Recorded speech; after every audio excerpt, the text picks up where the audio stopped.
अस्सलाम वालेकुम दोस्तों, क्या आप जानते हैं कि जबल तूर ये मिस्र में है या सऊदी अरब में है? क्या आपने कभी सोचा है कि दुनिया के सबसे बड़े जादूगर फिरऔन के दरबार में आंखों में वही की रोशनी लिए एक बच्चा परवान चढ़ रहा था। वही बच्चा जिसके हाथों दुनिया की सबसे ताकतवर सल्तनत को नेस्तो नाबूद होना था। वही बच्चा जो दरिया में बहाया गया लेकिन तकदीर ने उसे दुश्मन के महल में पनाह दी। वही मूसा बिन इमरान अलैहिस्सलाम। उनकी जिंदगी मुअज्जज़ात, आजमाइशों और नाकाबिल यकीन वाक़यात से भरी हुई थी, मगर एक ऐसा वाक़या भी है जो आज भी पूरी दुनिया को हैरान कर देता है। वो मुकाम जहां अल्लाह ताला ने हजरत मूसा अलैहिस्सलाम से कलाम फरमाया, लेकिन क्या वो जगह वाकई मिस्र में है या वो मुकाम सऊदी अरब के पहाड़ों में छुपा हुआ है? आज हम कुरान, बाइबल और जदीद तहकीक की रोशनी में वो सच तलाश करेंगे जो सदियों से पर्दा राज में है। हजरत मूसा अलैहिस्सलाम का सफर उनकी कौम बनी इसराइल के साथ ना सिर्फ एक तारीखी माइग्रेशन हिजरत थी, बल्कि ये दुनिया की सबसे बड़ी रूहानी तरबियत भी थी।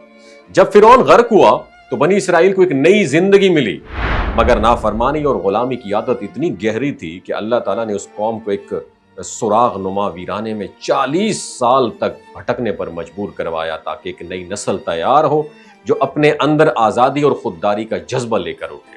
आइए उस एक नक्शे पर एक नजर डालते हैं। जब हजरत मूसा अलैहिस्सलाम मदैन से अपनी अहलिया के हमरा मिस्र की जाने वापस आ रहे थे तो रास्ते में कोहे तूर पर अल्लाह ताला ने उनसे कलाम फरमाया। सवाल ये पैदा होता है कि ये पहाड़ जिस पर अल्लाह ने मूसा अलैहिस्सलाम से बराह रास्त कन्वर्सेशन, 1-to-1 टॉक की, वो कहाँ वाक़या था? रिवायती तौर पर मिस्र के जजीरा नुमा सीना में एक पहाड़ को कोहे तूर माना जाता है, जहां सेंट कैथरीन मोनेस्ट्री आज भी मौजूद है। लेकिन हैरत अंगेज बात पता है क्या है? कुरान करीम वाज़े तौर पर ना उस मुकाम का नाम लेता है और ना ही जोग्राफिया बयान करता है, मगर सिर्फ रूहानी पैगाम पर जोर देता है। जदीद तहकीक और बाइबल के अंदर मौजूद इशारात की रोशनी में बहुत सारे रिसर्चर्स का मानना यह है कि असल कोहे तूर मिस्र में नहीं बल्कि सऊदी अरेबिया में वाक़, और इस पहाड़ का नाम है जबल लौस। ये आपने गूगल या यूट्यूब पे सर्च करना है। बाइबल में जिन निशानियों का जिक्र है, जैसे दो पहाड़ों के दरमियान एक अजीम पहाड़, उसके सामने वसी मैदान, फटे हुए पहाड़ से निकलते हुए चश्मे, गाय की परस्तिश की तस्वीरें और पत्थरों पर 12 कबीले के निशानात, ये सब निशानियां जो हैं जबल लौस के इलाके में पाई जाती हैं। और एक खास बात, यहाँ का एक अजीम पत्थर जिसमें कुदरती एक धराड़ भी है, और माहिरीन का कहना है कि ये वही पत्थर हो सकता है जिस पर मूसा अलैहिस्सलाम ने असा मारा था और 12 चश्मे जारी हो गए थे, जैसे कि सूरह बकरा में अल्लाह ताला इरशाद फरमाता है, जिसका तर्जुमा ये है कि जब मूसा ने अपनी कौम के लिए पानी मांगा तो हमने कहा कि अपना असा पत्थर पर मारो, और उसमें से 12 चश्मे फूट पड़े। जबल लौस के करीब एक खुश्क वादी भी मौजूद है, जो कि बाइबल और कुरान की रिवायात के मुताबिक वही रास्ता हो सकता है जहां बनी इसराइल ने फिरौन की फौज से बचने के लिए ट्रैवल किया था। और यह भी हैरान कुन बात यह है कि आज भी इस इलाके में ऐसे निशानात मिलते हैं जैसे किसी अजीम काफिले ने यहाँ स्टे किया हो। गाय की परस्तिश के निशानात और पत्थरों पर जो प्रिंटेड नक्शे और दीगर आसार इस नजरिए को और भी ज्यादा तकवीयत देते हैं कि ये वही मुकाम हो सकता है जहां हजरत मूसा अलैहिस्सलाम को तौरात हासिल हुई। अगर हम बाइबल की किताब एक्सोडस को देखें तो ये भी वही इंडिकेट करती है कि बनी इसराइल का ये सफर मिस्र से मशरिक की जानिब यानी सऊदी अरब की तरफ था, जहां वो बहरिया अहमर या गल्फ और अकबा के पार गए तो सामने जो खुश्की थी वो मिस्र का नहीं बल्कि सऊदी अरब का इलाका था। तो अगर वो समुंदर पार करके जिस जमीन पर पहुंचे वो सऊदी अरेबिया है, तो कैसे कहा जा सकता है कि कोहे तूर मिस्र के अंदर है? ये तमाम तर रिसर्च हमें एक नई हकीकत के करीब लेकर जाती है कि शायद वो मुकाम जो है जहां अल्लाह ताला ने हजरत मूसा अलैहिस्सलाम से कलाम फरमाया, आज के सऊदी अरब के एक पहाड़ जबल लौस में छुपा हुआ है, ना कि मिस्र के सीनाई इलाके में।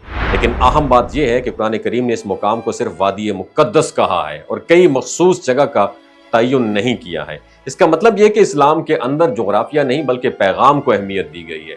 हजरत मूसा अलैहिस्सलाम की स्ट्रगल, उनकी कौम की ट्रेनिंग और अल्लाह ताला से उनका कनेक्शन, ये वो 3 चीजें थी जो हमें सीखने की जरूरत है। जगह चाहे मिस्र हो या सऊदी अरेबिया हो, मुसलमानों के लिए असल लर्निंग ये है कि ईमान, सब्र और अल्लाह की इताअत ही निजात का रास्ता है। और ये पैगाम ना सिर्फ बनी इसराइल के लिए था बल्कि आज के इंसान के लिए भी। और शायद यही वजह है कुरान ने हमें जोग्राफियाई में उलझाने की बजाय हमें हदायत के सफर पर लगा दिया है। वो सफर جو حضرت موسیٰ علیہ السلام نے اپنی قوم کے ساتھ طے کیا تھا، جس کا ہر لمحہ رہتی دنیا تک انسانیت کے لیے ایک سبق ہے۔ وَمَا عَلَيْنَا إِلَّا الْبَلَاغُ الْمُبِينُ۔ یہ جو گلگت بلتستان کے لوگ ہوتے ہیں نا، ان کی ایوریج عمر 90 سال سے بھی زیادہ ہوتی ہے۔ You know why? کیونکہ یہ لوگ شلجیت استعمال کرتے ہیں۔ شلجیت کے اندر 85 منرلز ہوتے ہیں۔ اگر آپ چیزوں کو جلدی بھول جاتے ہیں، مردانہ کمزوری محسوس کرتے ہیں، اولاد جیسی نعمت سے محروم ہیں، اور آپ سپرم کاؤنٹ آپ کے کم ہیں، ٹیسٹوسٹیرون ہارمون امبیلنس ہے، آپ سدا بہار جوان نظر آنا چاہتے ہیں، خون کی کمی کو دور کرنا چاہتے ہیں، ہڈیوں جوڑوں کے دردوں سے نجات حاصل کرنا چاہتے ہیں، موٹاپا کم کرنا چاہتے ہیں، تو ڈاکٹر اسد محمود کی پیور اینڈ نیچرل شلجیت ضرور استعمال کریں۔ ایک بات آپ نے دماغ کی کھڑکیوں کو کھول کے اپنی سننی ہے، ہمیشہ آرگینک اور قدرتی چیزوں کا استعمال کریں، کیمیکل والے فوڈ سپلیمنٹ خدا رہا استعمال نہیں کرنے۔